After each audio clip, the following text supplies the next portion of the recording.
সবাই বলুন, গীতা শাস্ত্র ইদম পুণ্যম যপটে প্রযত প্রমাণ। আমার সাথে সাথে, মানে আগে পরে না, একসাথে সাথে।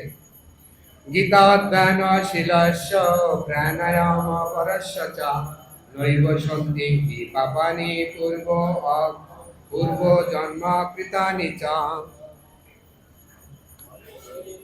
মলিনে মচনম পুংসাম জল স্নানম দিনে দিনে সকৃত গীতা স্নানম গীতামৃত স্নানম সংসার মলনাশনম। গীতা সুগীতা কর্তব্য কিমন্বৈ শাস্ত্র বিস্তরৈ যা স্বয়ং পদ্মনাভস্য মুখ পদ্মা বিনিসৃতা। ভরতমৃত সর্বস্বম বিষ্ণু ভক্তাৎ বিনিসৃতম গীতা গঙ্গোদক বৃত্তা পুনর্জন্ম ন বিদ্যতে। সর্বোপনিষদ গাব দুর্গা গোপাল নন্দন পার্থবৎস সুধীর ভোক্তা দুগ্ধম গীতা অমৃতমহ। একং শাস্ত্রম দেবকী পুত্র গীতম এক দেব দেবকী পুত্র এব এক মন্ত্রস্তস্য নামানি জানি কর্মায়োপি একং তস্য দেবস্য সেবা। সারা পৃথিবীর মানুষের জন্য এই একক শাস্ত্র ভগবদ গীতা, সমগ্র বিশ্ব চরাচরের একক ভগবান হন ভগবান শ্রীকৃষ্ণ। একক মন্ত্র, একক প্রার্থনা, একক স্তোত্র হোক তার নাম সংকীর্তন। হরে কৃষ্ণ কৃষ্ণ কৃষ্ণ হরে হরে, হরে রাম রাম রাম হরে হরে। সমস্ত মানুষের একটি বৃত্তি হোক পরম পুরুষোত্তম ভগবান শ্রীকৃষ্ণের সেবা করা। এবার আমরা পঞ্চদশ অধ্যায়ের উপর একটি আলেখ্য, পদ্মপুরাণ থেকে শিব পার্বতী সংবাদ, পুরুষোত্তম যোগের কি মাহাত্ম্য, সে বিষয়ে এরকম একটা গ্রন্থ আমাদের ইস্কন থেকে পাওয়া যায়। এই গ্রন্থটা শুধুমাত্র গীতা মাহাত্ম্যের উপরেই লিখিত।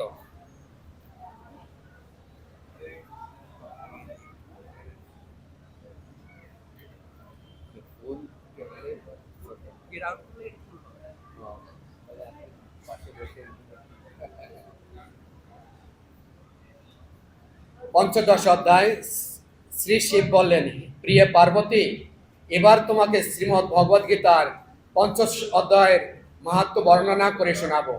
দয়া করে মনোযোগ দিয়ে শোনো। গৌড় দেশে নরসিংহ নামে এক রাজা ছিলেন। তিনি এত শক্তিশালী ছিলেন যে দেবতাদেরও তিনি যুদ্ধে হারিয়ে দিতে সক্ষম ছিলেন। গৌড় দেশে নরসিংহ নামে এক রাজা ছিলেন, তিনি খুব পাওয়ারফুল ছিলেন। তার সেনাপতি শরৎ মেরুন্দ ছিল খুব লোভী, তাই সে রাজপুত্রের সঙ্গে মিলে রাজাকে হত্যা করে গৌড় দেশের রাজত্ব আয়ত্ত করতে চেয়েছিলেন। কিন্তু তার চক্রান্ত কার্যকরী করার পূর্বেই তিনি বিশুচিকা মানে কলেরা রোগের দ্বারা আক্রান্ত হয়ে মৃত্যুবরণ করেন এবং পরবর্তী জন্মে তিনি একটি ঘোড়া হয়ে সিন্ধু দেশে জন্মগ্রহণ করেন।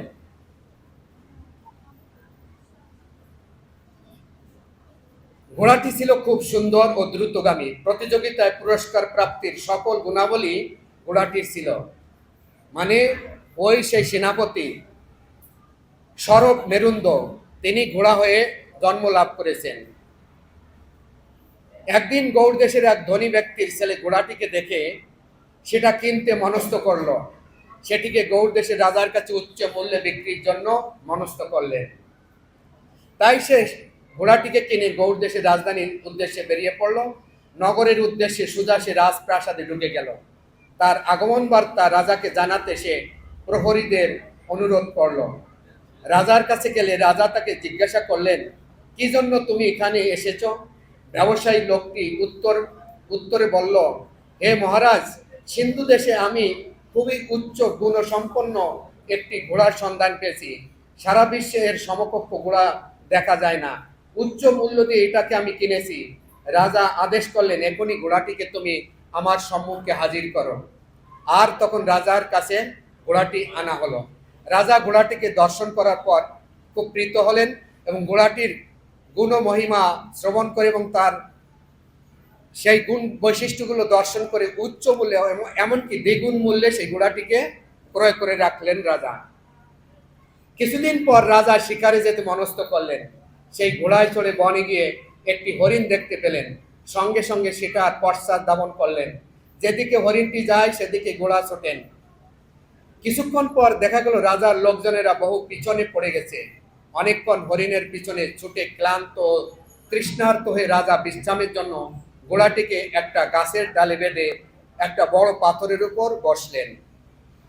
তার পিছনের লোকজন অনেক দূরে চলে গেছে, ঘোড়া নিয়ে অনেক দূরে এগিয়ে এসেছেন, ক্লান্ত হয়ে গেছেন রাজা এবং ঘোড়া উভয়ই।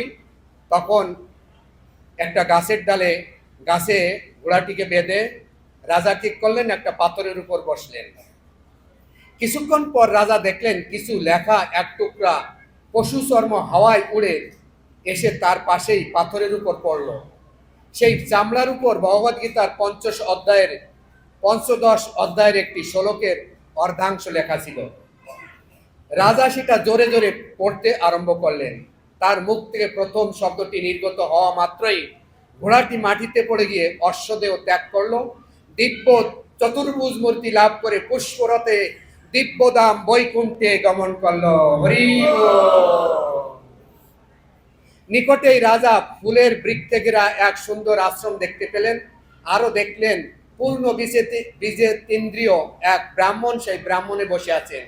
সেখানে গিয়ে রাজা সেই ব্রাহ্মণকে শ্রদ্ধা জ্ঞাপন করলেন। করজোড়ে রাজা জিজ্ঞাসা করলেন, আমার অশ্বের বৈকুণ্ঠ প্রাপ্তি কি করে সম্ভব হলো? বিষ্ণু শর্মা নামে ব্রাহ্মণটি বললেন, হে রাজা, এই ঘোড়াটি পূর্বে আপনার সৈন্য দলের সেনাপতি ছিল। তার নাম ছিল সরব মেরুন্দ। আপনাকে সিংহাসনচ্যুত করতে রাজপুত্রের সঙ্গে সে ষড়যন্ত্র করেছিল, কিন্তু তার আগেই সে কলেরায় মারা যায়। এরপরই সেই ঘোড়া হয়ে জন্মায়। দৈবক্রমে সে শ্রীমদ্ ভগবদ্গীতার পঞ্চদশ অধ্যায়ের কিছু শব্দ শুনতে পায় এবং তার বৈকুণ্ঠ প্রাপ্তি হয়। ব্রাহ্মণকে শ্রদ্ধা নিবেদন করে রাজা তার রাজধানীতে ফিরে গেলেন। সেই চর্মপত্রে লেখা অংশটি তিনি বারবার পাঠ করলেন। অল্পকাল পরে তার পুত্রকে গৌড় দেশের সিংহাসনে বসিয়ে তিনি বনে গমন করলেন। সেখানে নিয়মিত তিনি শ্রীমদ্ ভগবদ্গীতার পঞ্চদশ অধ্যায় পাঠ করেন এবং শীঘ্রই ভগবান বিষ্ণুর পাদপদ্ম লাভ করে। হরি বল। আমরা এখন সবাই সমবেত হয়েছি শ্রীমদ্ ভগবদ্গীতার পঞ্চদশ অধ্যায় শ্রবণ করার উদ্দেশ্যে। আমরা গুরু গৌরাঙ্গের কাছে ইতিমধ্যে প্রার্থনা করেছি, আপনারা সবাই আমাকে চরণ ধুলিতে সিক্ত করবেন, আমাকে আশীর্বাদ করবেন। আমি চেষ্টা করব আপনাদের সাথে আমি এই পঞ্চদশ অধ্যায় পুরুষোত্তম যোগ সম্পর্কে কিছু অনুধ্যান করে ভগবত কৃপা লাভ, গুরু গৌরাঙ্গের কৃপা লাভ করে আমরাও সেই ভগবত ধামের অভিযাত্রী হতে পারি। আসুন আমরা সবাই সেই অভিযাত্রায় অংশগ্রহণ করি। হরে কৃষ্ণ।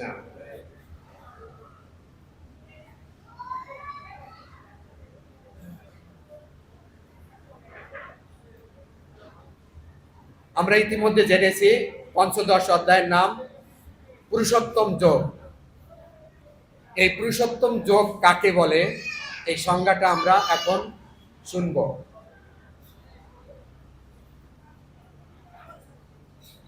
পঞ্চদশ অধ্যায় পুরুষোত্তম যোগ। আপনারা সবাই নিশ্চয়ই দেখতে পাচ্ছেন, স্লাইডে আমাদের আছে যে পরমেশ্বর ভগবান শ্রীকৃষ্ণকে সর্বোচ্চ পুরুষ পরাৎপর পরমেশ্বর বিষ্ণু তত্ত্ব উপলব্ধি করে, তার প্রতি সম্পূর্ণ আত্মসমর্পণ করেন এবং তার শুদ্ধ ভক্ত সদ্গুরু আদি এর আনন্দ বিধানার্থে সর্বোচ্চ সেবায় যুক্ত হয়, তাকেই পুরুষোত্তম যোগ বলে।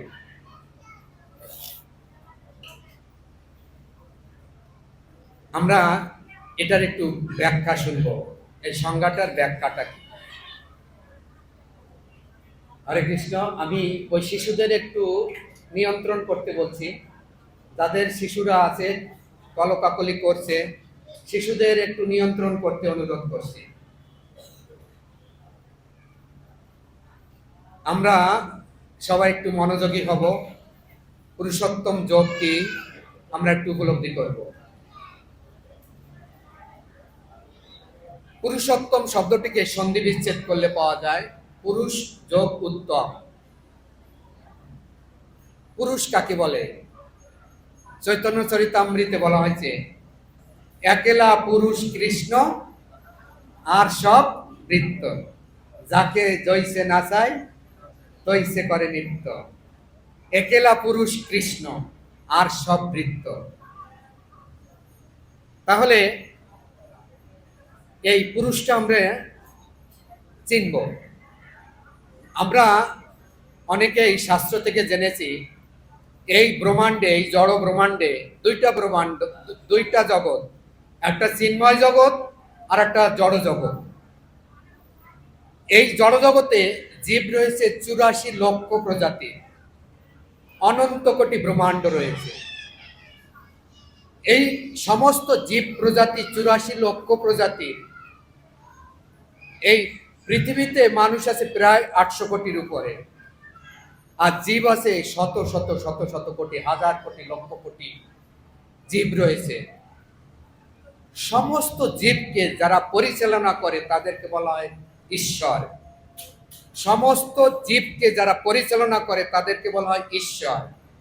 ঈশ্বর জলের ঈশ্বর ইন্দ্রদেব, অগ্নির ঈশ্বর অগ্নিদেব, বায়ুর ঈশ্বর বায়ুদেব পবনদেব, বিদ্যার ঈশ্বর সরস্বতী, ধনের ঈশ্বর লক্ষ্মী দেবী।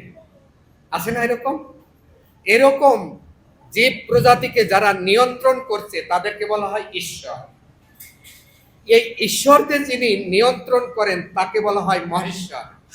দেবাদিদেব, দেবতাদেরও আদি, দেবাদিদেব মহেশ্বর। তাহলে জীবের উপর কি আছে? ঈশ্বর তত্ত্ব। ঈশ্বর তত্ত্বের উপর কি আছে? মহেশ তত্ত্ব, মহেশ্বর।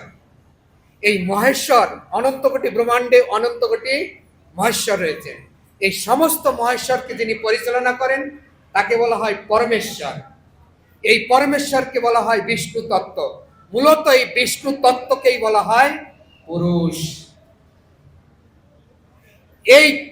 এই পুরুষ বিষ্ণু তত্ত্ব, অনেক অবতার, অনন্ত কোটি অবতার তত্ত্ব রয়েছে, অনন্ত 6 প্রকার ভগবানের অবতার রয়েছে। এই সমস্ত অবতারেদের মধ্যে সৃষ্টি তত্ত্বে আছেন 2 জন মহাবিষ্ণু, 3 জন মহাবিষ্ণু, 3 জন পুরুষ অবতার।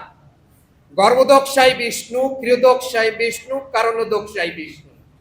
এরা হলো মহাবিষ্ণু, বা আবার বলছি কারণদক্ষায় বিষ্ণু, গর্ভদক্ষায় বিষ্ণু আর ক্রিয়োদক্ষায় বিষ্ণু। এরা সৃষ্টি কার্যে, জগতের সৃষ্টি কার্যে এক একজন এক একটা কাজ করেন। কারণদক্ষায় বিষ্ণু যখন নিঃশ্বাস ত্যাগ করেন, অনন্ত কোটি জড় ব্রহ্মাণ্ড তার নিঃশ্বাস থেকে প্রক্ষিপ্ত হয়। আবার প্রত্যেকটা ব্রহ্মাণ্ডে পরমাত্মা রূপে গর্ভদক্ষায় বিষ্ণু সেখানে প্রবিষ্ট হন। এবং প্রত্যেকটা ব্রহ্মাণ্ডে যত জীব আছে প্রত্যেকটা জীবে পরমাত্মা রূপে গর্ভদক্ষায় বিষ্ণু প্রবিষ্ট হন। প্রত্যেকটা, আমাদের 2টি আত্মা, আমি জীবাত্মা আর একটা হলো পরমাত্মা। এই 2টি আত্মা, এই যে পরমাত্মা, এই পরমাত্মাকে বলা হয় পুরুষ। এই সমস্ত পুরুষ পরমাত্মাকে বলা হয় ভগবান শ্রীকৃষ্ণের সাংশ প্রকাশ, অংশ, সাংশ প্রকাশ। এই পরমেশ্বর তত্ত্ব মানে বিষ্ণু তত্ত্ব, পরমেশ্বর তত্ত্ব। এই পরমেশ্বর তত্ত্বের যিনি স্রষ্টা বা মূল আদি তাকে বলা হয় পরাৎপর পরমেশ্বর। লেখা আছে বোর্ডে দেখেন, পরাৎপর পরমেশ্বর। এই পরাৎপর পরমেশ্বর হচ্ছেন পরমেশ্বর ভগবান শ্রীকৃষ্ণ। এই শ্রীকৃষ্ণকে বলা হয় পুরুষ উত্তম। কারণ সমস্ত বিষ্ণু তত্ত্বের যিনি উত্তম, সমস্ত পুরুষের যিনি উত্তম। আমরা জীব, আমরা কিন্তু পুরুষ না। এই যে আমরা যারা বসে আছি, আমরা লৌকিকভাবে বলি আমরা পুরুষ, ওই মাতাজিদের বলা হয় নারী বা মহিলা, আর আমরা পুরুষ বলে হবি তো না। আমরাও কিন্তু যথার্থ পুরুষ না। এই জন্মে পুরুষ, আগের জন্মে হয়তো বা মহিলা ছিলাম, আবার এই জন্মে পুরুষ, পরজন্মে আবার মহিলা হয়ে যেতে পারি। এই সমস্ত নারী পুরুষ ভেদ উত্তরণ করে এই পুরুষোত্তম যোগে পরম পুরুষোত্তম ভগবান শ্রীকৃষ্ণকে জেনে তার সেবায় যুক্ত হওয়াটাকেই বলা হয় পুরুষোত্তম যোগ। যোগ মানে কি? যুক্ত হওয়া, পরমেশ্বর ভগবানের শ্রীকৃষ্ণের সেবায় যুক্ত হওয়া। আশা করি সবাই পুরুষোত্তম যোগ সম্পর্কে সংজ্ঞাটা ভালো করে বুঝতে পেরেছি। আচ্ছা, এখানে কিন্তু আর একটা কথা আছে, লেখা আছে কিন্তু কার? পরমেশ্বর ভগবান শ্রীকৃষ্ণের কে পরম পুরুষোত্তম বলে উপলব্ধি করা, শুধু সেখানে ছেড়ে দেয় নাই, তার ভক্তের, তার শুদ্ধ ভক্ত মানে কি সদ্গুরুর সেবা করা। এবং আদি শব্দ আছে, আদি মানে কি? এবং কৃষ্ণের ভক্তের সেবা করাও সেই পুরুষোত্তম যোগের অংশ বিশেষ। খালি কৃষ্ণের সেবা না, কৃষ্ণ তার সদ্গুরু এবং তার ভক্তের সেবা করাও পুরুষোত্তমের সেবা করা, পুরুষোত্তম যোগের মাহাত্ম্য। এ বিষয়ে শ্রীধর স্বামী এই অধ্যায়ের কি কি বলেছে এই বিষয়ের উপর উনি একটা শ্লোক দিয়েছেন। বৈরাগ্যেন বিনা জ্ঞানম নচ ভক্তিরত স্ফুটম বৈরাগ্য উপস্করম জ্ঞানম ঈশ পঞ্চদশে দিশত। অনুবাদ: বৈরাগ্য ব্যতীত জ্ঞান ও ভক্তি উদিত হতে পারে না। অতএব ভগবান বৈরাগ্যপূর্বক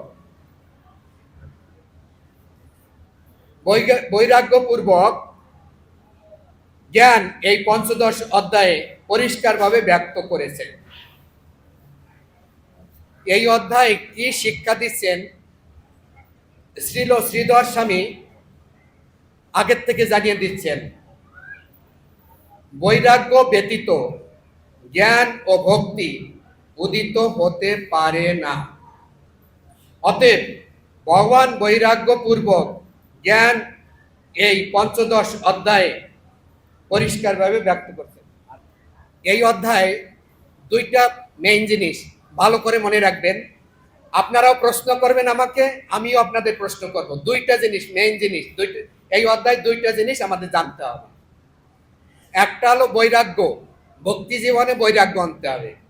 আর একটা হলো সত্যিকারে ভগবানকে চিনতে হবে। দুইটা জিনিস, বৈরাগ্য আনতে হবে ভক্তি জীবনে, আর ভগবানকে চিনতে হবে। এই দুইটা জিনিস ক্লিয়ার হলে সাধন সঠিক হবে। তাই বলা হয়েছে ভজন অনুকূল বৈরাগ্যই জীবের সংসার নাশ করে। ভজনে অনুকূল বৈরাগ্যই জীবের সংসার নাশ করে। ভজনের সাধ্য বস্তু পরম পুরুষোত্তম ভগবান রূপে শ্রীকৃষ্ণকে উপলব্ধি করা, আর ভজনের সাধন হচ্ছে শুদ্ধভাবে হরে কৃষ্ণ মহামন্ত্র জপ করা। এ বিষয়ের উপর আমরা লাস্টে গিয়ে আরো ব্যাপকভাবে শুনব। সত্য কথা একটু বলে রাখি, শ্রীল প্রভুপাদ বলছেন, এই জগতের প্রতি ন্যূনতম যদি কারো আসক্তি থাকে তাহলে তার গোলকধামে যাওয়ার সুযোগ নেই।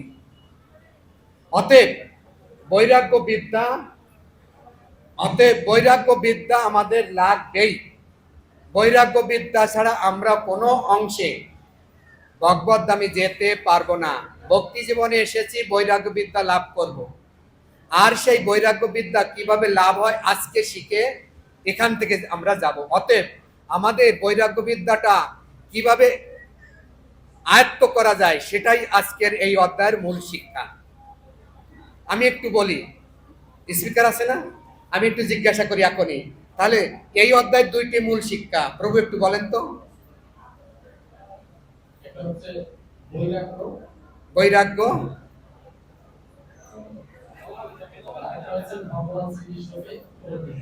ভগবান শ্রীকৃষ্ণকে পুরুষোত্তম বলে স্বীকার করে নেওয়া, তার সেবায় যুক্ত। গুড, সুন্দর হয়েছে।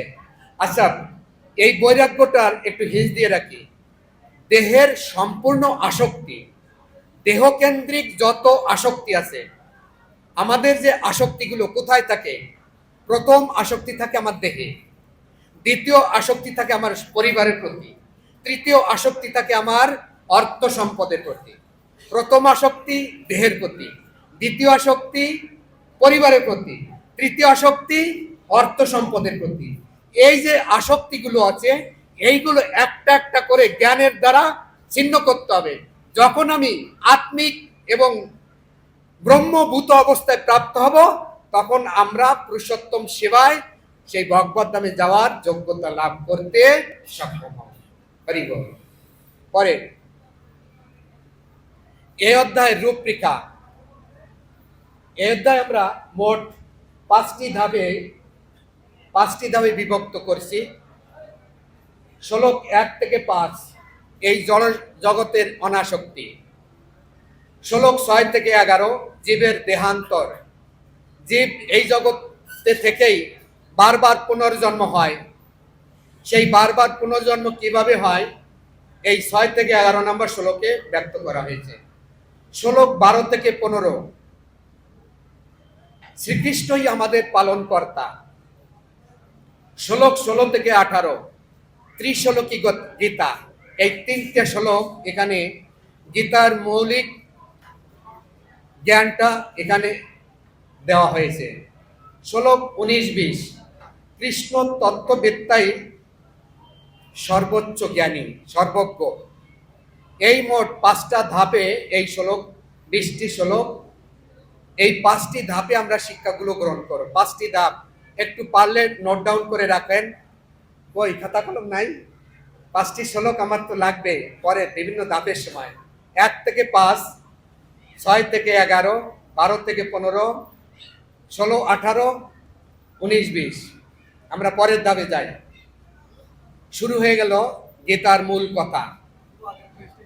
শ্রী ভগবান উবাচ, আবার আরো জোরে বলুন, শ্রী ভগবান উবাচ ঊর্ধ্বমূলম অধঃশাখম অসত্যম প্রাহুর অব্যয়ম ছন্দাংসি যস্য পর্ণানি যস্তম বেদ সবেদবিদ ঊর্ধ্বমূলম অধঃশাখম অসত্যম প্রাহুর অব্যয়ম ছন্দাংসি যস্য পর্ণানি যস্তম বেদ সবেদবিদ ঊর্ধ্বমূলম অধঃশাখম অসত্যম প্রাহুর অব্যয়ম ছন্দাংসি যস্য পর্ণানি যস্তম বেদ সবেদবিদ। কি বলছেন? ঊর্ধ্বমূল অধঃশাখা বিশিষ্ট এই একটি অব্যয় অসত্য বৃক্ষের কথা। অসত্য বৃক্ষ মানে কি? বট বৃক্ষ, বট গাছ। আমরা সবাই বট গাছ দেখেছি। হরে কৃষ্ণ। আপনারা নিশ্চয়ই দেখতে পাচ্ছেন একটা বট গাছ আছে। দেখুন বট গাছটার ছায়া নিচের দিকে পড়ছে না? নিচের গাছটার সাথে আমার শ্লোকের মিলছে কিনা দেখেন তো। নিচের গাছটা যেটা আছে এই গাছটাই আমাদের শ্লোকে বলতেছে ঊর্ধ্বমূল, মূলটা ঊর্ধ্বের দিকে, অধঃশাখা মানে শাখাগুলো নিচের দিকে। একবার হয়েছে কি, এক রাজ্যে এক রাজার তার রাজপুত্রের বিবাহ দিয়েছেন খুব ধুমধামের সাথে, বহুত স্বর্ণ অলংকার রত্ন ভূষণ দিয়ে তার পুত্রবধূকে রাজপ্রাসাদে ফিরে নিয়ে আসছেন। পরদিন রাজপুত্রের মানে পুত্রবধূ স্নান করতে যাবেন, তাই দেহের সমস্ত আভরণ মানে স্বর্ণ অলংকার জানালার পাশে রেখে স্নান করতে গিয়েছেন। এদিকে একটা পাখি এসে সেই সোনার অলংকার ছো মেরে নিয়ে চলে গেছে। আর এসে দেখে পুত্রবধূ সেই স্বর্ণ অলংকার পাখিতে নিয়ে গেল। তখন হাউমাউ করে কান্না শুরু করছে যে আমার আমার আমার অলংকার নিয়ে গেল, আমার গলার হার নিয়ে গেল, তাড়াতাড়ি দাও, তাড়াতাড়ি দাও। তখন রাজা এসে বলছে, আমি তোমাকে হচ্ছে ভালোটাই বানিয়ে দেব, তুমি কান্না করো না। বলে না, ওটা আমার বাবা দিয়েছে, আমি ওটা আমার ওটাই লাগবে, আমি আর কোনো কথা শুনতে চাই না, আমাকে ওটা উদ্ধার করে দিতেই হবে। রাজা পুত্রবধূর কথায় কি করলেন? সমস্ত রাজ্যের ডেরা পিটিয়ে দিলেন যে এই স্বর্ণ অলংকার যে এনে দিতে পারে তাকে আমি অনেক উপঢৌকন দিব। সেই নিরীক্ষে অনেক ব্যক্তি লেগে গেলেন সেই স্বর্ণ অলংকার কোথায় পাওয়া যায়। ঘুরতে ঘুরতে অনেক লোক ঘুরছে ঘুরছে, হঠাৎ এক ব্যক্তি একটা পুকুরে গিয়ে দেখে কি যে জলের নিচে স্বর্ণ অলংকারটা চিকচিক করছে। এখন ওই লোকটা স্বর্ণ অলংকার খোঁজার জন্য যেই ভিতরে গিয়েছে, অনেকক্ষণ খোঁজাখুঁজি করে, অনেকক্ষণ, তবু পাচ্ছে না। এরকম 1 ঘন্টা 2 ঘন্টা 3 ঘন্টা 5 ঘন্টা যাবৎ খুঁজছে, তবু স্বর্ণ অলংকারটা উঠে বসে থাকে, দেখে যে স্বর্ণ অলংকারটা দেখা যাচ্ছে, কিন্তু আবার যখন নিচে নামে তখন আর দেখতে পায় না। এরকম অবস্থায় ওই পথ দিয়ে একজন বিজ্ঞ ব্যক্তি চলে যাচ্ছিলেন। তখন ওর অবস্থা থেকে বুঝতে পারছেন এক কিছু খুঁজছে। তখন তাকে জিজ্ঞাসা করলো, তুমি কি খুঁজছো? বলে যে বলা যাবে না। বলো যে তুমি কি খুঁজছো বলো, আমি তোমার কোনো কিছুতে বাধা দিব না, আমি কিছুই নেব না, তুমি বলো। তখন বলে যে রাজার পুত্রবধূর যে অলংকার হারিয়ে গেছে, আমি এই পুকুরের মধ্যে দেখতে পেয়েছি। আমি সেই স্বর্ণ অলংকার খোঁজার জন্য নিচে যাই খুঁজতে, কিন্তু আমি দেখতে পাই না। তখন ওই বিজ্ঞ ব্যক্তি, বিদ্বান ব্যক্তিটি বুঝতে পারলেন স্বর্ণ অলংকারটা কোথায় রয়েছে। তখন বলে যে হে বোকা, তুমি যে স্বর্ণ অলংকার খুঁজছো ওটা তো জলে না, দেখো গাছের আগায় ডালে ওটা ঝুলছে, ওটাই তোমার ছবি জলে পড়ছে, আর সেটাই তুমি নিয়ে খোঁজাখুঁজির চেষ্টা করছো। তাহলে আসল আসল স্বর্ণ অলংকারটা কোথায়? গাছের উপরে। কিন্তু বোকা দেখতেছে কোথায়? ঠিক তাই, আমাদের দুটি জগৎ, একটা হলো চিন্ময় জগৎ আর একটা হলো জড় জগৎ। আমাদের প্রকৃত সুখ কোথায়? চিন্ময় জগতে। আর সেই সুখের, সেই আনন্দের ছায়া কোথায়? জড় জগতে। আর জড় জগতে আমরা সেই সুখটাকে সোনার অলংকার খোঁজার মতন সুখ খুঁজে বেড়াচ্ছি। এই সুখ, এই সুখ, এই সুখ, এই সুখ, এখানে সুখ। এই 2025 সাল যাক, 2026 সাল থেকে আমার সুখ শুরু হবে, 2027 সাল থেকে শুরু হবে। আমি বড় বিসিএস অফিসার, সুখ শুরু হবে। আমি সুন্দর একটা বিবাহ করে, সুখ শুরু হবে। আমি বড় বাড়ি গাড়ি বানাই, সুখ শুরু হবে। যেটা শুরু হয় সেটা থেকে দেখি সুখ আর নাই। এই রূপক আমাদের এই জড়জগতের সুখ খোঁজার কথাই এই পুরুষোত্তম যোগে এই 1 নম্বর শ্লোকেই বলতেছেন।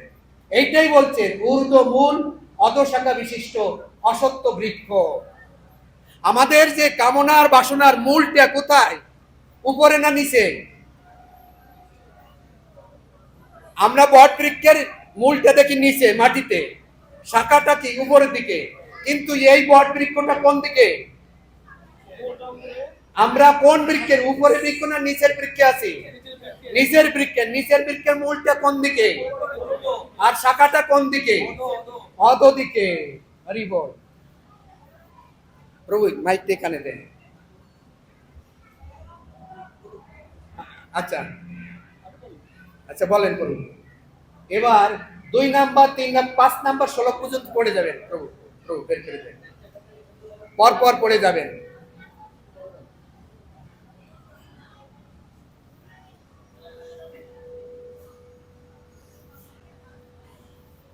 শুধু অনুবাদ।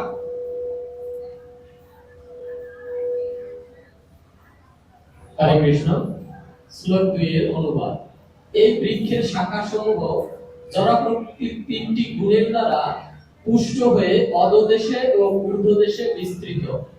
ইন্দ্রিয়ের বিষয়সমূহই এই শাখাগণের পল্লব। এই বৃক্ষের মূলগুলি অধোদেশে প্রসারিত এবং সেগুলি মনুষ্যলোকে সকাম কর্মের বন্ধনে আবদ্ধ।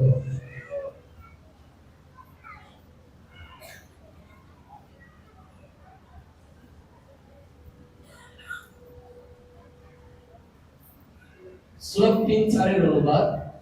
এই বৃক্ষের স্বরূপ এই জগতে উপলব্ধ হয় না। এর আদি অর্থ ও স্থিতি যে কোথায় তা কেউই বুঝতে পারে না।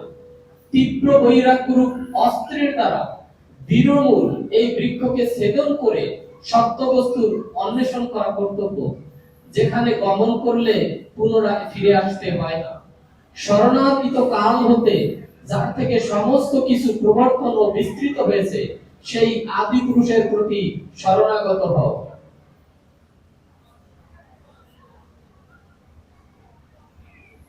শ্লোক 5 অনুবাদ। যারা অভিমান ও মোহশূন্য, সঙ্গদোষ রহিত, নিত্য অনিত্য বিচার পরায়ণ, কামনা বাসনা বর্জিত, সুখ দুঃখ আদি দ্বন্দ্ব সমূহ থেকে মুক্ত এবং মোহমুক্ত, তারাই সেই অব্যয় পদ লাভ করেন। হরে কৃষ্ণ। স্লাইড।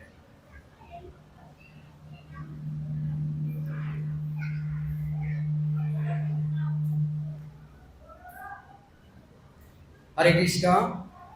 এই 5টা শ্লোকই হচ্ছিল এই অধ্যায়ের মূল বিষয়, খুব বেসিক এই জায়গাটা যদি আমরা বুঝতে পারি, এখানেই আমার জ্ঞান যদি প্রখর হয়, এই জায়গার জ্ঞান থেকে যদি আমার নিজেকে প্রস্তুত করতে পারি, তাহলে এই জড় জগৎ থেকে নিজেকে প্রত্যাবর্তনের কৌশল আমরা জেনে যেতে পারবো। আমি এই 5টার উপর যত ব্যাখ্যা আমি দিব, তার মধ্যে এই 5টার উপর ব্যাখ্যা বেশি দিব, কারণ বাকিগুলো শুধু পড়ে গেলেই হবে। সমস্ত সারাংশ, এই অধ্যায়ের মূল সারাংশটা এই জায়গা দেওয়া হয়েছে। কারণ ইতিমধ্যে আমরা জেনেছি পুরুষোত্তম ভগবান কেমন ভগবান। আমাদের ভগবানটা সর্ববৃহৎ, পুরুষোত্তম ভগবান, আরাধ্য ভগবান ব্রজেশত নয়, আরাধ্য ভগবান ব্রজেশত নয়। আমাদের উপরে কারা আছে? এই যে দেখুন, একটা অফিসের উদাহরণ দেই। একটা অফিসে 4র্থ শ্রেণীর কর্মচারী, 3য় শ্রেণীর কর্মচারী বা কর্মকর্তা, 2য় শ্রেণীর কর্মকর্তা, 1ম শ্রেণীর কর্মকর্তা। যে 4র্থ শ্রেণীতে চাকরি করে সে 3য় শ্রেণীকেও স্যার বলে, 2য় শ্রেণীকেও স্যার বলে, 1ম শ্রেণীকেও স্যার বলে। তদ্রূপ আমাদের প্রেক্ষিতে আমরা হলো 4র্থ শ্রেণীর জীব। তাহলে আমাদের উপরে কারা আছে? দেবতারা। তাহলে আমাদের প্রেক্ষিতে দেবতারা ভগবান, আবার আমাদের প্রেক্ষিতে বিষ্ণু ভগবান, আর আমাদের প্রেক্ষিতে কৃষ্ণ ভগবান। তাহলে এই উপরে, আমাদের উপরে যে 3টে তত্ত্ব, ঈশ্বর তত্ত্ব, পরমেশ্বর তত্ত্ব, পরাৎপর পরমেশ্বর তত্ত্ব, এই 3টার মধ্যে তুলনামূলক আচরণ করলে, তুলনামূলক করলে কোনটা সবচেয়ে সুপ্রিয়র? পরমেশ্বর ভগবান শ্রীকৃষ্ণ। এইটাই হচ্ছে আমাদের বোঝার বিষয়, এইটুকুনি বুঝতে হবে। আমার একটা ভক্ত কেমন ভগবান, কে ভগবান সেবা করে, তার বাড়িতে গেলে, তার সিংহাসনে গেলে বুঝতে পারা যায় সে কেমন ভগবানকে পূজা করছে। অনেক বাড়িতে তার সিংহাসনটা মিউজিয়ামের মতন বানিয়ে নিয়েছে। 3য় শ্রেণীর কর্মকর্তাও আছে, 2য় শ্রেণীর কর্মকর্তাও আছে, 1ম শ্রেণীর কর্মকর্তাও আছে, অর্থাৎ সব মিলিয়ে একটা। হ্যাঁ, তাই আমাদের ডাকতে হবে আরাধ্য ভগবান ব্রজেশত নয়, তদ্ধাম বৃন্দাবন। সেই পরমেশ্বর ভগবান শ্রীকৃষ্ণ হচ্ছে পুরুষোত্তম। এটা জেনে রাখলাম, এটা থাকলো এক পাশে। আর একটা শিক্ষা আমাদের রয়েছে বৈরাগ্য বিদ্যা। এই 5টা শ্লোক থেকে আমাদের বৈরাগ্য বিদ্যা শিখে ছাড়বই এখন আমাদের সেই কাজ। দেখুন, 1 নম্বর শ্লোকে বলা হয়েছে ঊর্ধ্বমূল অধোশাখা। ঊর্ধ্বমূল অধোশাখা বিশিষ্ট অসত্য বৃক্ষ, জড়া প্রকৃতি, মায়া আসক্তি হলো এই বৃক্ষের পাতা। আসলে আমাদের ইতিহাসটা জানতে হবে, আমরা কোন ইতিহাস থেকে আমাদের সৃষ্টি। আমরা যে আজ এখানে বসে আছি, আমাদের এর পূর্বের ইতিহাস কত দিনের? আমাদের ইতিহাস কোটি কোটি জন্মের, কোটি কোটি জন্মের, কোটি কোটি জন্মের। এর কোনো আদি অন্ত নাই, আমার কোনো হিসাব নিকাশের বাইরে। আমি যে কত জন্ম আমার পূর্বে গিয়েছে, এটার কোনো ইয়ত্তা নাই। আমরা প্রকৃতপক্ষে আমরা কোথায় ছিলাম? গোলক বৃন্দাবনে ছিলাম। এই হলো গোলক বৃন্দাবনের ঊর্ধ্বমূল। আমার যে বৃক্ষ, এই যে নিম্ন অধোগামী যে বৃক্ষ, তার মূলটা কোথায়? ঊর্ধ্ব দিকে। ঊর্ধ্ব দিক বলতে আমার কামনা বাসনার যে মূল, সেটা উপরে আছে। কোথায় সেই উপরে? আমি কোথায় ছিলাম? আমার প্রকৃত আবাস ধাম ছিল গোলক বৃন্দাবন। আমার পরিচয় কি? আমার পরিচয় হলো কি? জীব কৃষ্ণের নিত্য দাস, তটস্থ শক্তি ভেদাভেদ প্রকাশ। আমার স্বরূপটা হচ্ছিল কৃষ্ণের নিত্য দাস। তাহলে কৃষ্ণ যেখানে থাকে আমি সেখানে ছিলাম। কিন্তু আমার আর একটা পরিচয় আছে, আমি কৃষ্ণের নিত্য দাস, সেটা হলো প্রথম। আর আরেকটা আছে, তটস্থা শক্তি ভেদাভেদ প্রকাশ, অর্থাৎ জীবের দুইটা লক্ষণ, একটা স্বরূপ লক্ষণ আর একটা হলো তটস্থা লক্ষণ। আমি যখন স্বরূপ লক্ষণে থাকি তখন কৃষ্ণের সেবায় গোলক বৃন্দাবনে থাকি, কিন্তু আমি যখন তটস্থা লক্ষণে থাকি তখন আমি ভোগ বাসনা করি।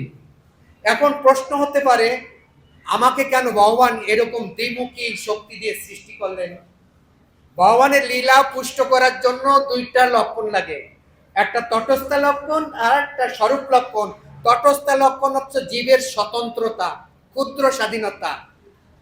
জীবকে ক্ষুদ্র স্বাধীনতা দিয়ে তাকে ছেড়ে দেওয়া হয়েছে, সেই ক্ষুদ্র স্বাধীনতা দিয়ে সে হয় ভগবানের কাছে যেতে পারে, না হলে জড়জগৎকে ভোগ করতে পারে।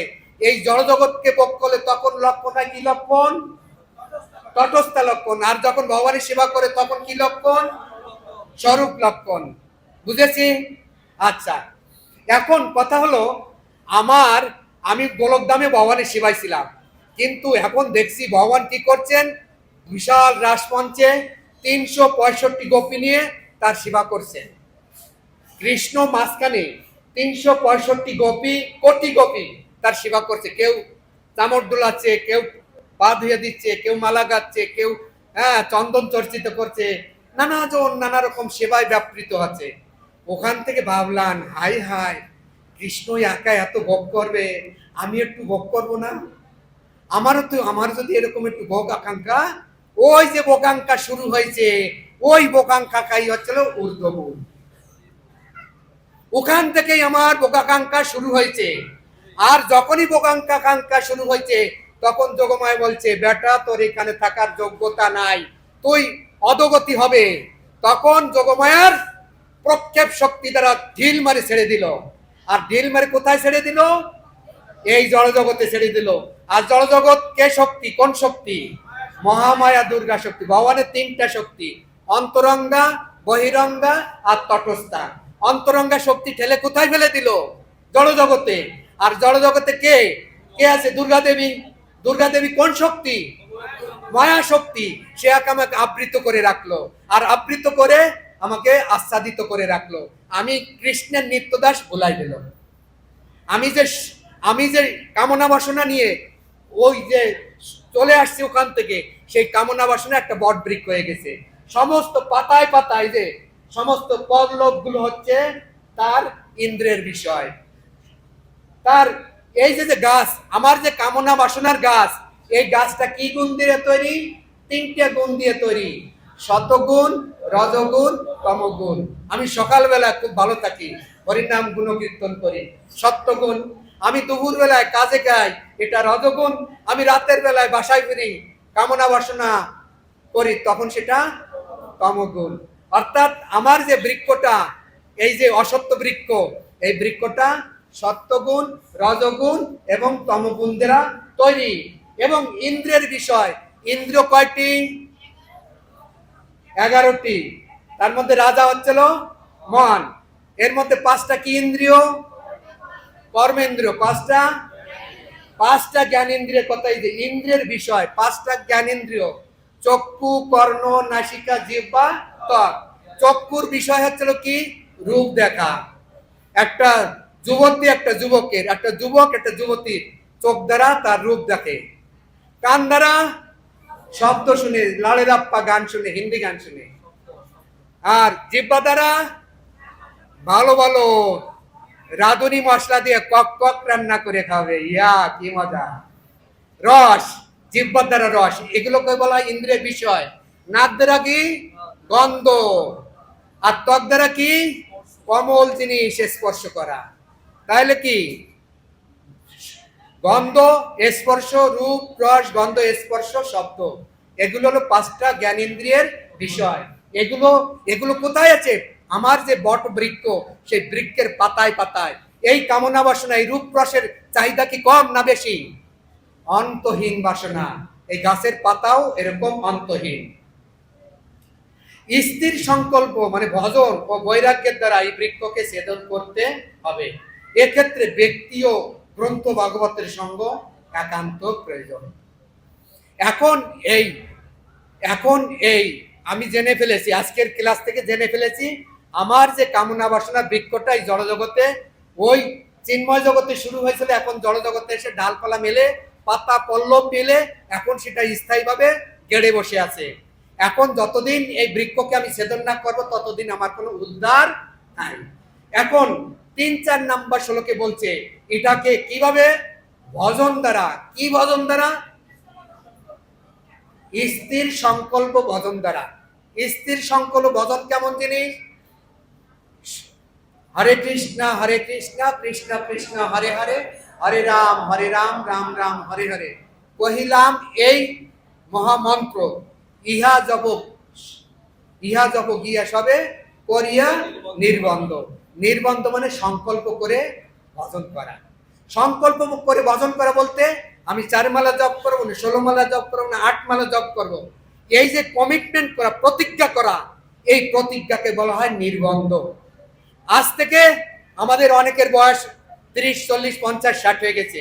আজ থেকে আমি প্রতিদিন 16 মালা জপ করবই, এটা সংকল্প করবই।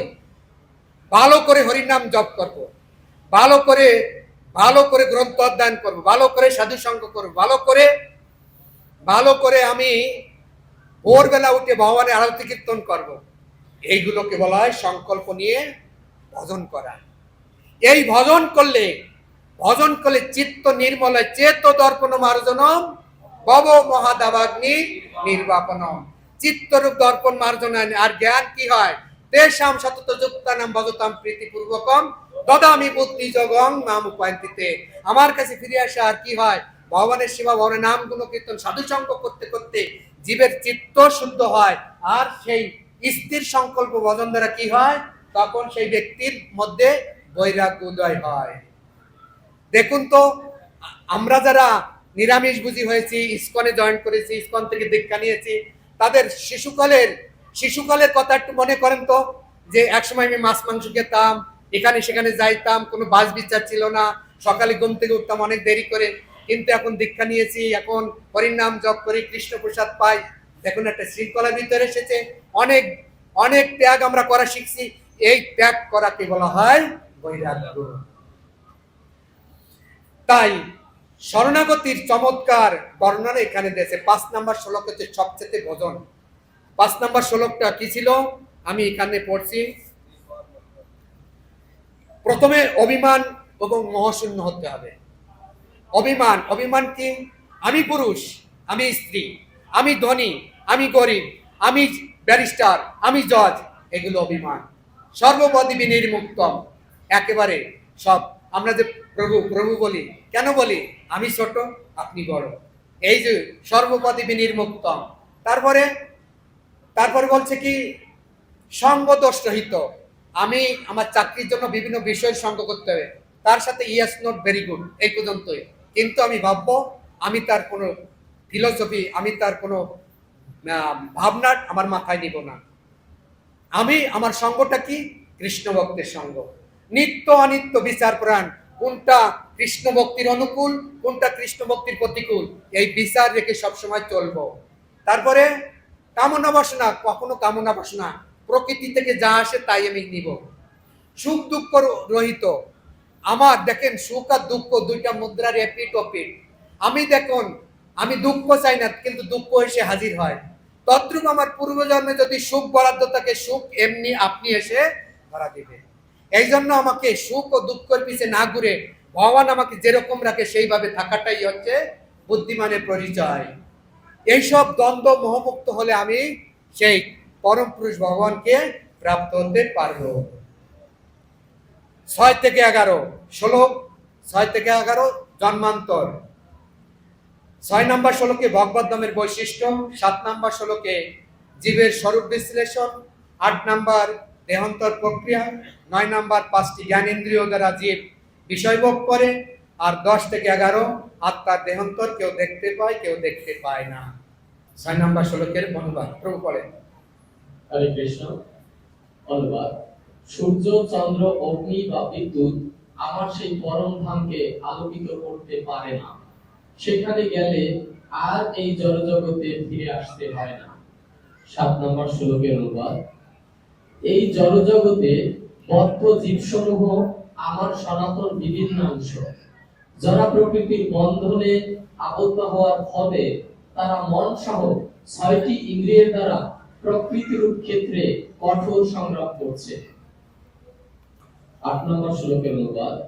বায়ু যেমন ফুলের গন্ধ নিয়ে অন্যত্র গমন করে, তেমনি এই জড়জগতে দেহের ঈশ্বর জীব এক শরীর থেকে অন্য শরীরে তার জীবনের বিভিন্ন ধারণাগুলি নিয়ে যায়।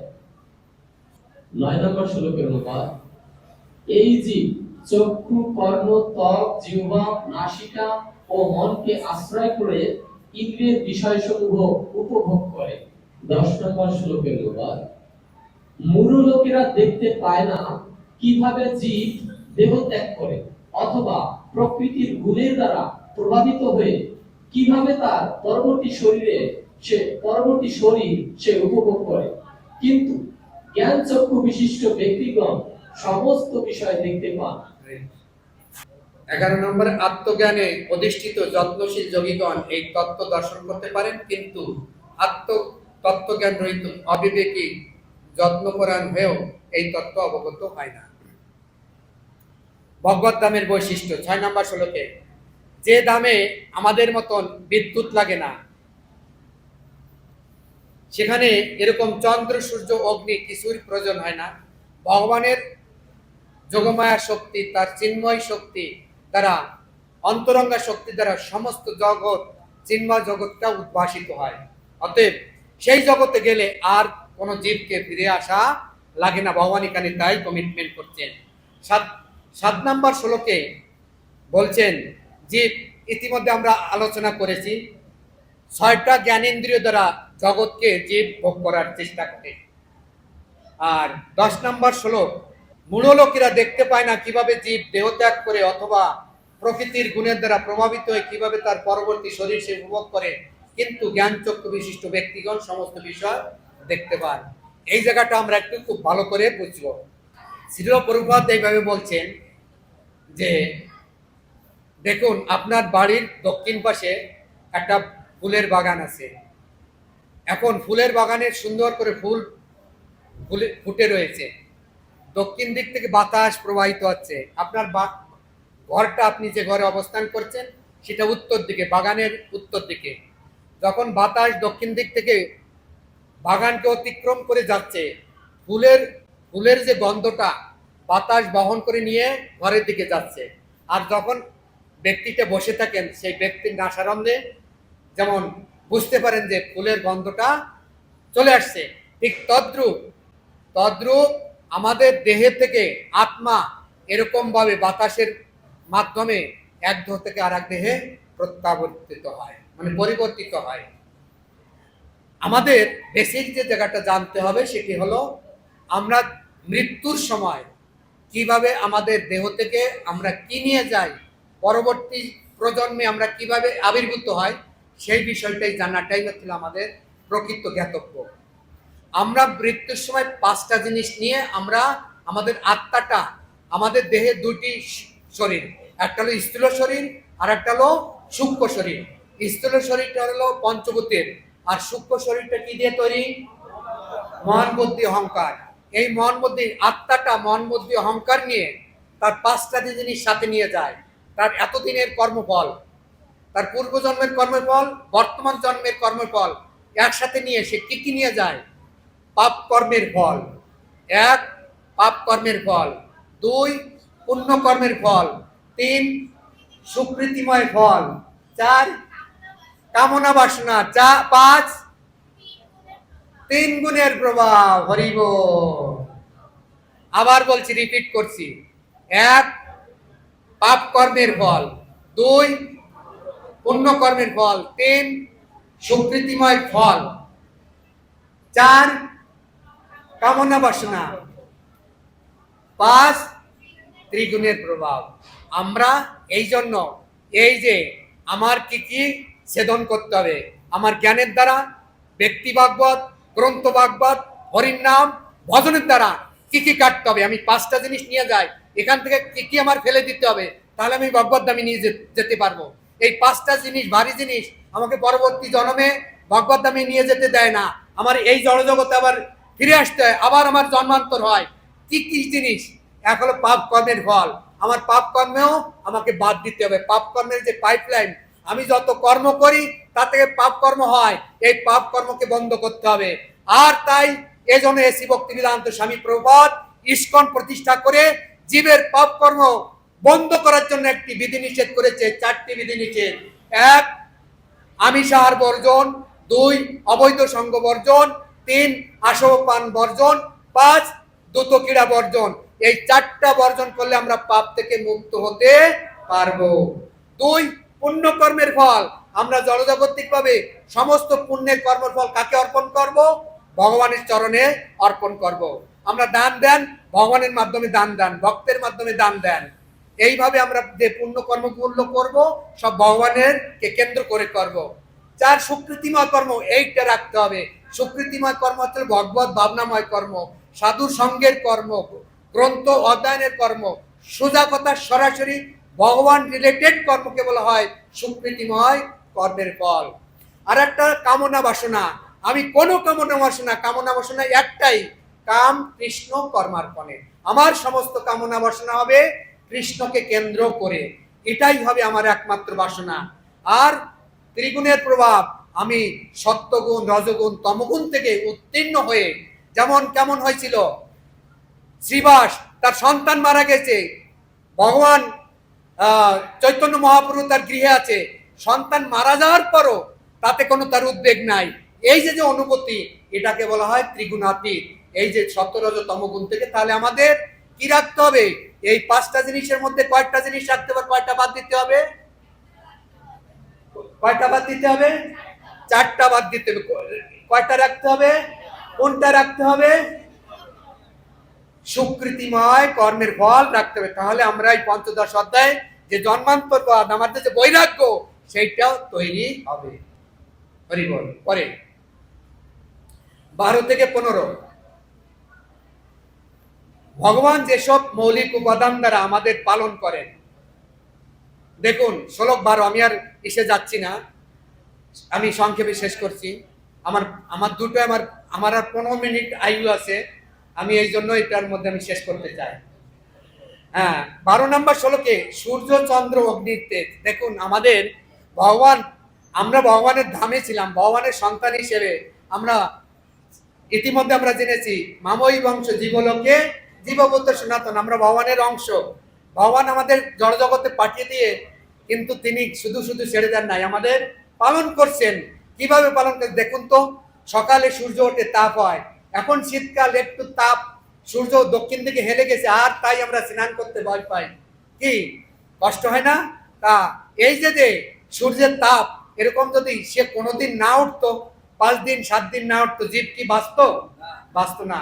সূর্য চন্দ্রে, এই যে চন্দ্রের কিরণ, আমাদের যে ফসলগুলো আমরা ফল খাই, যে ফসল ধান, গম, যব, সরিষা, ভুট্টা, যত ফল হয়, সূর্যের কিরণ যদি না আপতিত হতো, তাহলে ওই ধানগুলো, শস্যগুলো পরিপুষ্ট হতো না। তাহলে দেখুন সূর্য এবং চন্দ্রের মাধ্যমে ভগবান আমাদের কিভাবে পালন করছে। এমনকি এই খাদ্যগুলো দিয়েও তিনি শুধু রক্ষণাবেক্ষণ করেন নাই। শ্লোক 13-তে বলছেন, দেখেন, বৈরঙ্গা শক্তি দ্বারা জীবকে ধারণ ও চন্দ্রের কিরণ দ্বারা ধান, জব আদি ঔষধি পুষ্ট করছে। 14 নম্বর শ্লোকে দেখেন, আমার পেটের ভিতর খাদ্য দেওয়ার পর যে সেটা হজম করবে, সেই হজমের আগুনটাও ভগবান আমার পেটের মধ্যে দিয়ে রাখছেন। জঠরাগ্নি রূপে খাদ্য ভগবান স্বয়ং পরিপাক করেন। আর 15 নম্বর শ্লোকে ভগবান পরমাত্মা রূপে সমস্ত জীব হৃদয়ে বিরাজ করে স্মৃতি, জ্ঞান ও বিলোপ দান করেন। আমার যত কর্ম আছে, আমি কোনটা পাপ, কোনটা পুণ্য, কোনটা কি করি, সমস্ত স্মৃতি, বিস্মৃতি, সংকল্প, বিকল্প সবকিছু ভগবান আমার হৃদয় থেকে চৈত্য গুরু রূপে আমাকে দান করে থাকেন। আমাদের ইস্কনে কয়টা গুরু? 5 জন গুরু। 1, চৈত্য গুরু, এই চৈত্য গুরু হচ্ছিল পরমাত্মা। 2, শিক্ষা গুরু। 3, প্রতিষ্ঠাতা গুরু। 4, পরম গুরু। 5, দীক্ষা গুরু। এই 5 জন গুরু আমাদের ইস্কনে। তার মধ্যে অন্যতম গুরু হচ্ছে এই যে 15 নম্বর শ্লোকের পরমাত্মা হচ্ছে চৈত্য গুরু রূপে আমার হৃদয় বিবেক দান করেন। শ্লোক 16 থেকে 18, ত্রিশলোকী গীতা। দুই প্রকার জীব রয়েছে, খর আর অক্ষর। খর আর অক্ষর। খর খর কারা? আমরা হলো অক্ষর। আর চিন্ময় জগতে যে জীবগুলো আছে তাকে বলা হয় অক্ষর। খর মানে কি? আমরা অস্থায়ী, এখানে কিছুদিনের জন্য আসছি, আমরা যদি আবার সাধন ভজন করে আবার উত্তরণ করতে আমরা অক্ষর হয়ে যাব, কিন্তু এই মুহূর্তে আমরা অনিত্যতার মাঝে আমরা কি হয়ে আছি? খর হয়ে আছি। আর যারা চিন্ময় জগতে গোলক বৃন্দাবনে থাকেন তাদেরকে বলা হয় অক্ষর। শ্লোক 17, উত্তম পুরুষ। ইতিমধ্যে আমরা শুরুতে উত্তম পুরুষ শিখেছি। উত্তম পুরুষকে পরমেশ্বর ভগবান, কিন্তু নিকটবর্তী উত্তম পুরুষ হচ্ছে পরমাত্মা। পরমাত্মাও কিন্তু উত্তম পুরুষ। সমস্ত বিষ্ণু তত্ত্ব হচ্ছে উত্তম পুরুষ। আর শ্লোক 18, পরমেশ্বর ভগবান পুরুষোত্তম নামের ব্যুৎপত্তিগত অর্থ। পুরুষোত্তম নামে ব্যুৎপত্তিগত ইতিমধ্যে আমরা শিখেছি যে আমাদের যে মহান যে মহাবিষ্ণু মহাপুরুষ, যে পুরুষ অবতার গর্ভদক্ষায় বিষ্ণু গণনাথ, তাদেরও যিনি স্রষ্টা। এই স্রষ্টা দেখুন কিভাবে স্রষ্টাটা হয়েছেন। ভগবান কৃষ্ণের দুটা দিক, একটা ডান দিক আর একটা বাম দিক। ডান দিক থেকে প্রথম যিনি আবিষ্কার হয়েছেন তিনি হচ্ছেন বলরাম। এই বলরাম থেকে ইনি হচ্ছেন মূল সংকর্ষণ, সৃষ্টি জগতের মূল সংকর্ষণ। এনার থেকে সৃষ্টি হয়েছে চতুর্ভুজ। এই চতুর্ভুজ সংকর্ষণ থেকে সৃষ্টি হয়েছেন হলো কারণদক্ষায় বিষ্ণু। কারণদক্ষায় বিষ্ণু থেকে সৃষ্টি হয়েছে গর্ভদক্ষায় বিষ্ণু। গর্ভদক্ষায় বিষ্ণু হয়েছে ক্ষীরদক্ষায় বিষ্ণু। ক্ষীরদক্ষায় বিষ্ণু থেকে সৃষ্টি হয়েছে পরমাত্মা এবং সমস্ত অবতার তত্ত্ব। এই দেখুন, কৃষ্ণ থেকে সমস্ত সৃষ্টির উৎস। তাই যেহেতু সমস্ত সৃষ্টির উৎস কৃষ্ণ থেকে, তাই ভগবানকে বলা হয় পুরুষোত্তম। 16, 19, 20। যিনি ভগবানকে পুরুষোত্তম বলে জানেন তিনিই সর্বজ্ঞ। এই জড়জগতে ব্রহ্মাণ্ডে জীব যখন ভ্রমণ করতে থাকেন, ব্রহ্মাণ্ড ব্রহ্মিতে ব্রহ্মিতে ভাগ্যবান জীব গুরু কৃষ্ণ প্রসাদে পায় ভক্তিলতা। এই যে কৃষ্ণ ভগবান, এটা কোথায় জানা যায়? এসি ভক্তি বেদান্ত স্বামী প্রভুপাদের গীতা পড়লে জানা যায়। কৃষ্ণ ভগবান ওটা কোথা থেকে জানা যায়? ইস্কন মন্দিরে গেলে জানা যায়। কৃষ্ণ ভগবান কোথায় গেলে জানা যায়? শুদ্ধ ভক্তের কাছে গেলে জানা যায়। তাই যিনি কৃষ্ণ ভগবান জানতে পেরেছে কি বহুনাম জন্ম নামন্তে জ্ঞানবান মাম প্রপদ্যতে বাসুদেব সর্বমিতি সমহাত্মা সুদুর্লভ। বহু বহু জন্মের পর কৃষ্ণ ভগবান তাই জানতে পেরেছেন, সেই ব্যক্তি হচ্ছিল এমনকি পদ্মপুরাণে একটা কথা আছে, কোন ব্যক্তি কৃষ্ণ ভগবান জানেন কিন্তু হরির নাম জপ করে না, এরকম সহজে ভক্তরাও আছে। অনেক সম্প্রদায় কৃষ্ণ মন্ত্রে দীক্ষা দেয়, হরে কৃষ্ণ মহামন্ত্র জপ দেয় না, ভজন দেয় না। সেই ধরনের ব্যক্তিদের আরো জন্মের অপেক্ষা রয়েছে। পদ্মপুরাণে বলা হয়েছে কোন ব্যক্তি 100 জন্ম বিষ্ণুর অর্চন করার পর যে ফল লাভ করেন 101তম জন্মে গিয়ে সেই ব্যক্তি এই হরে কৃষ্ণ মহামন্ত্র প্রাপ্ত হয়। তাই এই ইস্কন এমন একটা তত্ত্বের উপর প্রতিষ্ঠিত যেটা সম্পূর্ণভাবে ভগবত ধাম গোলক বৃন্দাবনে যাওয়ার পথ একেবারে সরাসরি তৈরি হয়ে ওঠে।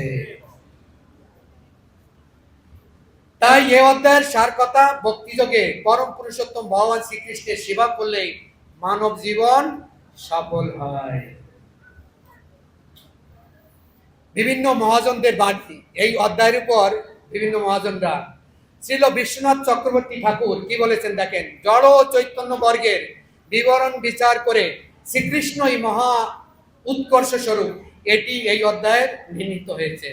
দেখুন ইতিমধ্যে আমরা যত আলোচনা করলাম, এই জগৎটা জড় জগৎটা কি কি বস্তু দ্বারা তৈরি।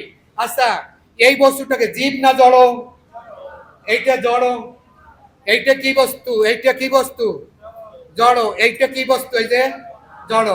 কিন্তু এই তুলসী দেবী জীব, আমরা কি জীব। তাহলে জড় বস্তু আর চেতন বস্তু, মূল চেতন বস্তু এই দেহের মধ্যে আবার একটা দেহ আর একটা আত্মা। দেহটা কি জড় না জীব? জড়। আর আত্মাটা কি চিন্ময় এবং চেতন। এই চেতন বস্তু আর সেই পরম চেতন বস্তু হচ্ছে পরমাত্মা, আর তার পরম চেতন বস্তু হচ্ছে বিষ্ণু তত্ত্ব, তার পরম চেতন বস্তু হচ্ছে কৃষ্ণ। এই চেতন এবং জড় বস্তু ভালো করে চেনা বা জানাটাকেই হচ্ছিল এই অধ্যায়ের মূল কাজ। কোনটা কৃষ্ণ, কোনটা বিষ্ণু, কোনটা দেবতা, কোনটা জীব, কোনটা জড়, এই বিষয় জানাটাই হচ্ছিল এই অধ্যায়ের কাজ। এইটাই ছিল বিশ্বনাথ চক্রবর্তী ঠাকুর ব্যাখ্যা দিয়েছেন। এরপর ছিল বলদেব বিদ্যাভূষণ কি বলছেন, বদ্ধ ও মুক্ত উভয় পুরুষ হতে যিনি ভিন্ন, যিনি উভয়কে বরণ ও পোষণ করেছেন, তিনি উত্তম পুরুষ। সেই উত্তম পুরুষই শ্রীহরি। এটি পঞ্চদশ অধ্যায়ের থেকে পাওয়া যায়। বদ্ধ ও মুক্ত পুরুষ। বদ্ধ, আমরা কি বদ্ধ না মুক্ত? আমরা কি? জোরে বলুন, আমরা কি? বদ্ধ। এই বদ্ধ অবস্থা থেকে আমরা মুক্ত হতে চাই। তাই বলুন, হরে কৃষ্ণ কৃষ্ণ কৃষ্ণ হরে হরে, হরে রাম রাম রাম হরে হরে। এই মুক্ত অবস্থা প্রাপ্ত এই মুক্ত পুরুষ এই বিষয়গুলো, সমস্ত বিষয়, এই যে মুক্ত মুক্ত মুক্ত পুরুষ রয়েছেন, বিষ্ণু তত্ত্ব মুক্ত, এই বিষ্ণু তত্ত্ব, ঈশ্বর তত্ত্ব, জীব তত্ত্ব সবাইকে যিনি বরণ পোষণ করেন, তিনি সেই পরমেশ্বর ভগবান শ্রীকৃষ্ণ। এটাই জানা হচ্ছে পঞ্চদশ অধ্যায়ের মূল শিক্ষা। এই খুব ভক্তিবিনোদ ঠাকুরের ভাষাটা একটু কঠিন, আমরা একটু শুরু থেকে পড়ছি। দেখুন, হে অনগ, মানে এই পুরুষোত্তম যোগটি সর্বোত্তম, এটা অর্জুনকে লক্ষ্য করে ভগবান বলছেন আর কি। অনগ, তিনি ইন্দ্রকে জয় করতে পেরেছেন। এই পঞ্চদশ অধ্যায়টি সর্বগুহ্যতম শাস্ত্র। এটি অবগত হলে বুদ্ধিমান জীব কৃতকৃত্য হয়। এই পঞ্চদশ অধ্যায়ের শিক্ষাটা যদি কেউ নিতে পারে। পঞ্চদশ অধ্যায় কয়টি শিক্ষা? দুইটি শিক্ষা। জোরে বলুন, কয়টা শিক্ষা? কি কি? বৈরাগ্য বিদ্যা এবং কৃষ্ণই পরম পুরুষ ভগবান, এই দুটি জিনিস জানা। এই দুটি জিনিস জানলে জীবের সমস্ত কৃতকৃত্য, সমস্ত জানা শেষ হয়ে যায়। এই যোগ অবগত হলে ব্যক্তি আশ্রয়গত বিষয়গত সমস্ত কষায়, মানে তার যে যত সাধন জনিত যত বাধা, সমস্ত বাধাগুলো দূর হয়ে যায়।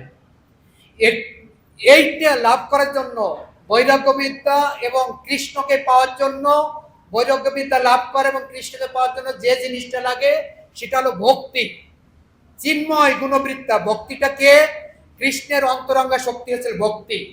সেই ভক্তি, কৃষ্ণ যেমন সরাট, ভক্তিটাও তেমন সরাট। ভক্তি কার উপর আরোপিত হয়?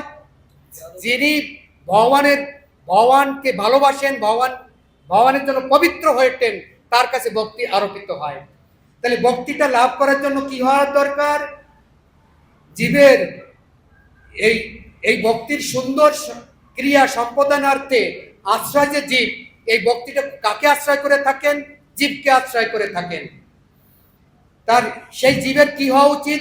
শুদ্ধতা ও বিষয় যে ভগবান, এই দুটির আবির্ভাব হওয়া উচিত। এই ভক্তি কখন আবির্ভাব হয়?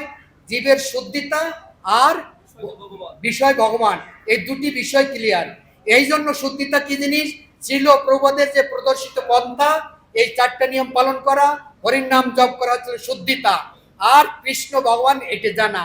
এই দুটো জিনিস যদি লাভ করা যায়, তাহলে আমরা ভক্তিকে লাভ করতে সক্ষম হব। সেই পর্যন্ত যতক্ষণ বিশুদ্ধ না হব, ততক্ষণ ভক্তি আমার হৃদয়ে ক্রিয়া করবে না। পরন্তু পুরুষোত্তম বুদ্ধি হলেই ভক্তি বিশুদ্ধভাবে নিবৃত্তি হওয়া আবশ্যক। আর এজন্য আমাদের অনর্থ আছে 4 প্রকার অনর্থ। তার মধ্যে তৃতীয় নম্বর অনর্থই আমাদের এই ভগবত ভক্তি আসতে দেয় না। এই তৃতীয় নম্বর অনর্থের মধ্যে দুইটা ভাব আছে। তৃতীয় নম্বর অনর্থ দুটি কাজ করে। একটা হলো কি? প্রথমটা হলো কি? স্বতন্ত্র ক্রমে আমার মায়া ভোগের বাসনা, আর 2 নম্বরটা হলো আমার জন্মে জন্মে ভোগের বাসনা। দেখুন, আমি শুরুতেই কিন্তু বলেছিলাম আমার কামনা বাসনার মূল কোথায়? উপরে। কোথায়? গোলক বৃন্দাবনে। আমার স্বতন্ত্রতা হেতু আমার কামনা বাসনার কোন লক্ষণের পরে হয়েছিল? জীবের কোন লক্ষণ? 2টি লক্ষণ। কোন লক্ষণ? স্বরূপ লক্ষণই ছিল, কিন্তু যখন কামনা বাসনা হলো তখন কোন লক্ষণ? তটস্থ লক্ষণ। যখন তটস্থ লক্ষণে হলাম তখনই আমার কামনা বাসনা শুরু হলো। ওই যে প্রথমটা হলো সেটা।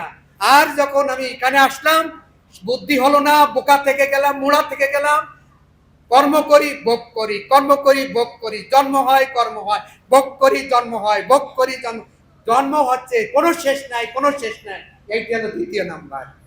প্রথমটা হলো শুরু, আর বর্তমানটা হলো দ্বিতীয়টা। এই দুটো চলছে তো চলছে, এই দুটো শেষ করাই হচ্ছিল আমাদের এই পঞ্চম অধ্যায়ের প্রথম থেকে 5 নম্বর শ্লোকের এটাই শিক্ষা। আমি 2টা বাজে গেছে, আমার আয়ু শেষ, আমি পড়ে শেষ করব, খালি পড়ে দেব, 5 মিনিটের মধ্যে শেষ করছি। এই যে আমাদের আমাদের যে বৈরাগ্য বিদ্যা আনতে হবে এবং পুরুষোত্তম তথ্য যে বুঝতে হবে সেটা সম্পর্কে আমাদের বলছেন। কি বলছে দেখেন, জীবের স্বরূপ হয় কৃষ্ণের নিত্য দাস, কৃষ্ণের তটস্থ শক্তি ভেদাভেদ প্রকাশ। আপনারাও বলুন, আপনারা যেহেতু বোর্ডে দেখতে পাচ্ছেন, আপনারাও আমার সাথে সাথে বলুন। জীবের স্বরূপ হয় কৃষ্ণের নিত্য দাস, কৃষ্ণের তটস্থ শক্তি ভেদাভেদ প্রকাশ। সূর্যাংশ কিরণ জয়ছে অগ্নি জলাময়, স্বাভাবিক কৃষ্ণের 3 প্রকার শক্তি হয়। কৃষ্ণ বলি যাই জীব অনার্তি বহির্মুখ, অতএব মায়া তারে দেয় সংসার দুঃখ। মায়ামুগ্ধ জীবের নাই শত কৃষ্ণ জ্ঞান, জীবের কৃপায় কইলা কৃষ্ণ বেদ পুরাণ। চারি বর্ণাশ্রমী যদি কৃষ্ণ নাহি ভজে, সকর্ম করিতেছে রৈরবে পড়ি মজে। জগতের পিতা কৃষ্ণ যেন ভজে বাপ, পিতৃদ্রোহী পাতকীর জন্মে জন্মে তাপ। সাধু শাস্ত্র কৃপায় যদি কৃষ্ণ উন্মুখ হয়, সেই জীব নিস্তারে মায়া তাহারে ছাড়ায়।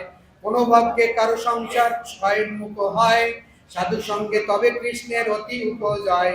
কৃষ্ণ তোমার হই যদি বলে একবার, মায়াবদ্ধ হইতে কৃষ্ণ করে তারে করে পার। কৃষ্ণ যদি কৃপা করে কোনো ভাগ্যবানে, গুরু অন্তর্যামী রূপে শিখায় আপনে। তাতে কৃষ্ণ ভজে করে গুরুর সেবন, মায়া জাল ছুটে পায় কৃষ্ণের চরণ। সাধু সঙ্গে কৃষ্ণ ভক্তের শ্রদ্ধা যদি হয়, ভক্তি ফল প্রেম হয় সংসারে যায় কয়। এই হলো আমাদের বৈরাগ্য বিদ্যা। প্রথমে আমরা তটস্থ শক্তি, আমরা কি ছিলাম? শ্রেষ্ঠ দিক। আমরা তটস্থ শক্তি ছিলাম, আমাদের বুদ্ধি আনার জন্য ভগবান কি করলেন? গ্রন্থ আনলেন, বেদ পুরাণ স্মৃতি শাস্ত্র আনলেন। আর শাস্ত্র আনার পর কি আনলেন? শাস্ত্র আনার পরও আমাদের শুদ্ধ ভক্তি হলো না, তখন কি হলেন? সাধু আনলেন, সাধু দিয়ে শাস্ত্র কথা ব্যাখ্যা দিলেন। সাধু আনার পর তার মধ্যে সাধুর মধ্যে অগ্রগণ্য গুরুকে আনলেন। তারপর সেই গুরুর সেবার মাধ্যমে আমরা মায়াজাল ছুটে গেল। আর যখন মায়াজাল ছুটে গেল তখন কৃষ্ণ প্রেম ভক্তি রূপে আমার মাঝে আবির্ভূত হলো। হরি বল।